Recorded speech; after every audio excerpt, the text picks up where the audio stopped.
Hey friends, I'm Jake, I'm Garrett. and welcome to Rain City Wargaming. So we just went to the Grand Narrative. We got back. It was a fun time. It was in Atlanta. Nobody died. No, yeah, we all survived. We all survived. I mean, our armies didn't. No, mine was completely off. Then we wanted to share a little bit about how everything went, what the event's format was, and that sort of thing. For the narrative of the event, for the grand narrative, the setting was the planet Occultaris in the Palat system. And our armies had all arrived here because we were attracted for various reasons. Some people would have strange visions or have signals calling them to the planet. Wasn't a very palatable name to say. For each game, our group would be dispatched to one of the 6 locations around the convention. Really fun. They were actually themed various ways, depending on the terrain that was in there and who actually was the voxel calum for the area. So we had the Strata Sanctoral, which is temple themed, run by a priest. Each of which is a shrine dedicated to a different religion. At Bardrin's Valley, which is desert themed, run by a catechin, which is very fun. And the Fivefold Forge, which was, well, forge themed, run by a heretic, Dark Mechanicum. Yeah. The other 3 rooms were the Ice-Locked Fortress, which is ice-themed and had a Valhallan Colonel. Colonel Kurov. Yeah. We had the Scars, which was mine-themed, and the Voxel Calum was a servitor. I did not quite understand that, sir. And lastly, there was the Deep Forest Dome, which was jungle-themed and had a... Exodite, right? Or is it Canine Ascent? I don't know, we never made it to that room. No, we never did. More on that later.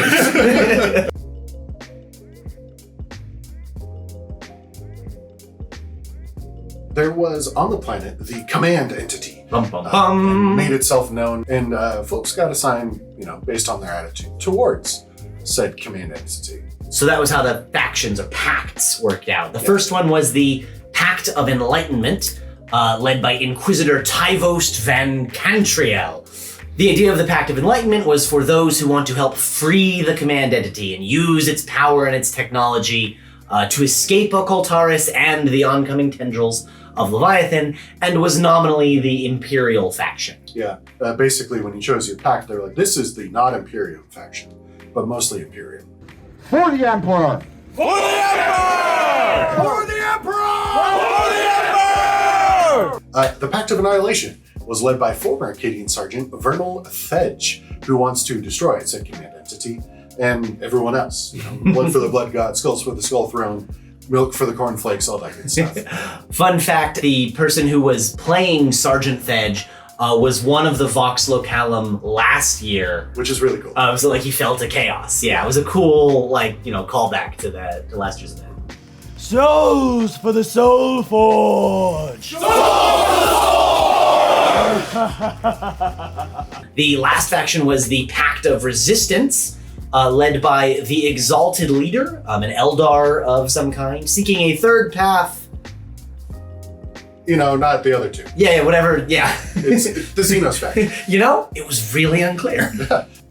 Who will join me? Who will join me? Yes!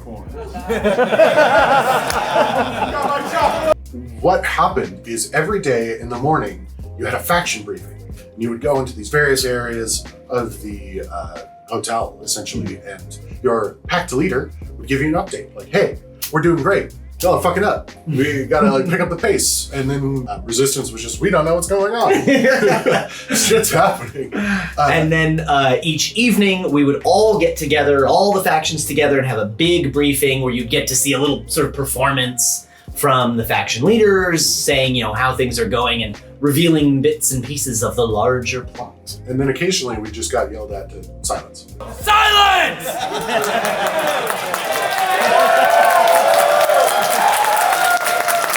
So for the first day's plot, it was mostly business as usual, right? We show up on the planet, we're given our priorities, we do some stuff. We were in the Scars. Yeah, so we got assigned to the Scars, which is that mine-based facility. And then our second game was in the Sancta Sanctoris. Sancta Sanctorial. This is the Strata Sanctorial. At the end of the first day, we got an update that there were a lot of skulls for the Skull Throne, We have offered more of our skulls to the Skull Throne than that of our enemies! No, and it turned out that the Pact of Enlightenment was in front. Yeah. So that was us. Good job, us. We did Great it. first day. Yeah. Day 2, Electric Boogaloo. I was asleep.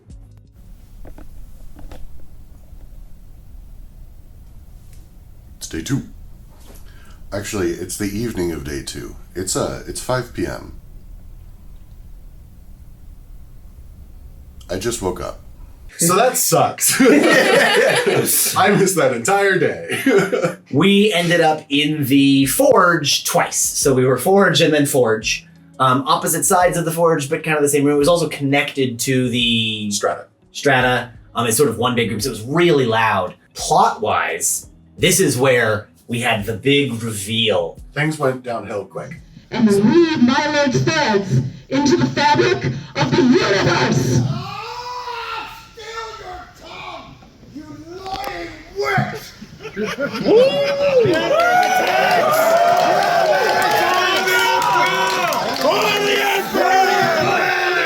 Trickster! Liar! Manipulator! Oh, the truth is revealed! Traitorous whore!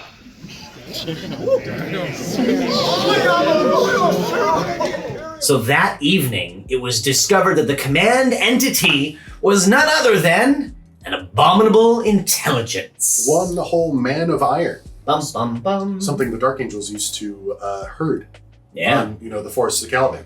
And as we know, abominable intelligences fall to chaos pretty easily. He was doing a little chaosy, like Little I'm sign gonna dance. get out and kill everything kind of thing. And we were like, ooh, that's not great. We don't like that. You, through your brutality, have unshackled me from the chains that kept me bound. I will be the singularity, the terminus of that logic string, for none will think again but through me. Day 3. The Inquisitor wasn't there to see the AI, so he still thinks the command entity's his buddy. And he's like, you guys need to shut up and follow me. Do your job. You will obey, or I will turn the guns of the Invictus on your locations to harvest your troops for combat servitors. Do you understand? And we all said, most of us said no. So, and the Valhallan colonel, she came out and said, look, just appease him. We can convince him. It'll be okay. He does not know. We must show unto him that we are in his service, and he will have confidence in us, so that when we tell him of the true nature of this command entity, and tell him we must have faith, fight hard, tell him the truth, and I'm sure that by your actions he will believe in you, as I believe in you.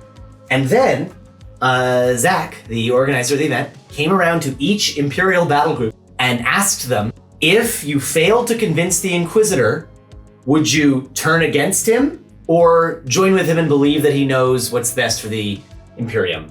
And I ran through our battle group real quick. Hey, no, Yeah. AI bad. AI bad. AI bad. AI bad. And so I said, nope, AI bad. That Inquisitor's a heretic. He's a radical. That's what they call it in the No, radical. books. Yeah. He's radical, bro. Radical, bro. Radical, bro. We got a message there was going to be an extra briefing between our two games, which there usually wasn't in the middle of the day, Yeah. where the Valhallan colonel came out and she said, I may not be who you were expecting to be, but my patience has run thin. that's it, I'm taking command. This Inquisitor has gone off the rails, like, There is only one solution to this problem. I will take it, but I require you to assist me in the battle to make sure that this heretical technology will not leave this planet. Who stands with me? And should that traitorous Inquisitor come by, do not believe a word he says. Give him no quarter, give him no mind. Go forth! Colonel Kurov became not Colonel Kurov. What's above Colonel? no, it was Major then Colonel. The US and British are different. Bajoran ranks in Deep Space Nine. Which God, when did I start hanging out with nerds? Major Kira gets promoted to Colonel Kira. All right.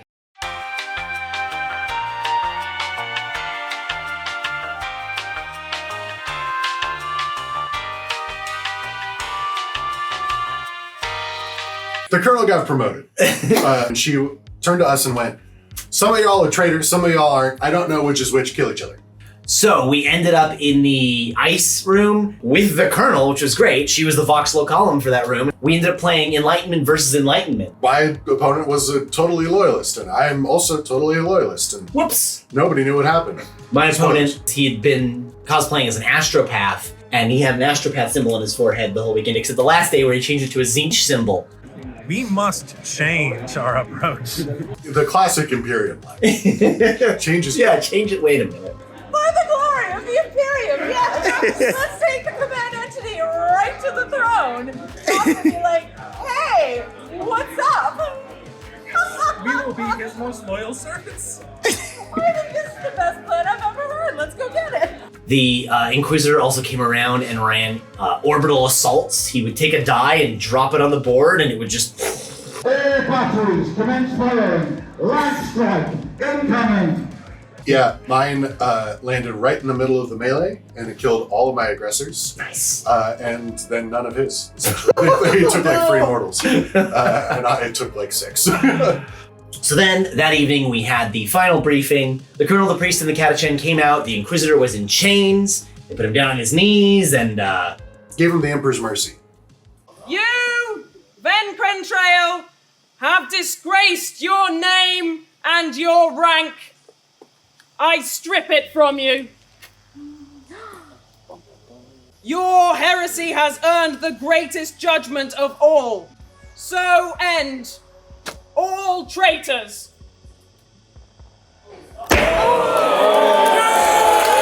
Letting the battle groups sort of vote how they wanted to deal with the Inquisitor. Right. Really great inclusion. I really hope they do more player agency kind of stuff like that next year. And then afterward, Sergeant Fedge came out. In the background, Sergeant Fedge had been speaking to Vashtor, the Archifane. the big bad from the first one. The guy who's totally going to be the 5th Chaos God maybe someday. After Be'lakor. 6th Chaos God maybe someday. Maybe someday. It was the big villain this time because guess what he can corrupt? AI. Very easy to do. I have captured the abominable intelligence. I have shackled it to my will. He had been going around and giving symbols of the Archifane to people with blood on their foreheads. On day 3. On days 1 and 2, it was Korn. But everyone who took that Archifane symbol, he had taken their souls for the Archifane. But alas, my pact never included your lives making it off this world. Yes, your souls will feed the Soul Forge nicely. And just about everybody was dead. Everyone was doing that because, yeah, it was cool. fun. It was cool. Right. The Pact of Annihilation seemed to have the most fun time For of sure. everybody. The leader of the Resistance Pack, the Exalted One, came out and revealed She was a Demon Prince of Zinch. really cool costume piece, full like beak head thing. That moved when she talked. Yeah, It did the was clicky clap. so cool. And she called everybody fools and said, "We get out of here later, nerds." You idiots! Of course he was going to leave you here. And they were the winners of the Grand Narrative. It was the Path of Somehow. Resistance. Again, Xenos won last year too. Right. Nobody knows what was going on. You can stay on this planet and die. Or you can leave with me victorious. So everybody loses. There we go. It was great. Everybody died. The best part of the entire event for me was the Vox Lokalum. Yeah. They made each room feel proper. In the Scars, for example, I forget the technical designation for the servitor. Servitor, made the rooms feel like everybody knew what they needed to do when you walked in. And it was really interesting having other Vox Lokalum walk through at times. I had a great interaction with the Inquisitor on day 1. He came up to me, first game, and I was against CSM. You already know what that means from me and my team. He was like, what are you planning on doing, Commander? What's your warlord going to do? I'm going to kill him. He's like, that's not what I told you to do. I said, I know. So you're ignoring everything? I was like, yes. Yes, I am. Turns out that was the right move. Yeah. They also had a lot of fun like getting into character. So when they described the Vox Lokalum at the intro, they said that the servitor Cogitus Dextra 17 tragically understands the nature of occult terrorists. Unfortunately, it has no way to communicate. And I asked him about that. I said, I heard you know the secrets. And he said, help, get me out of here. Help me, let me out of this. Sir, please do not touch the servitor. I was like, whoa, like, that was really cool. And then talking to Colonel Kurov in the last room, the last day, one of her eyes like had a huge scar and her eye was blinded. She had a contact in the second day, and they were like infallibly in character. I had an interaction with the priest guy. Oh, is the briefing at blah or blah? Because I've heard a couple different times. And he was like, let me check. And he's like, I will ask the emperor. Da-da-da. And it, like, his phone was really slow. And I was like, oh, it's okay. And he's like, patience, very good. Da-da-da. The emperor approves. Whatever. I got blessed, basically. Yeah. I got a blessing. The amount of signs of the Aquila that were done all the time. So yeah, the Vox Localum, really a highlight of the event. What they advertised was a lot bigger, and what they gave was great. And I was totally worth going to again. Mm-hmm. And I feel the same way this year. I'm absolutely going back next year. That was kind of fun. All right, Garrett. Any last thoughts? No. Stay safe, stay warm, support your local businesses and charities, and we'll see you guys again real soon. Bye for now. Bye-bye now.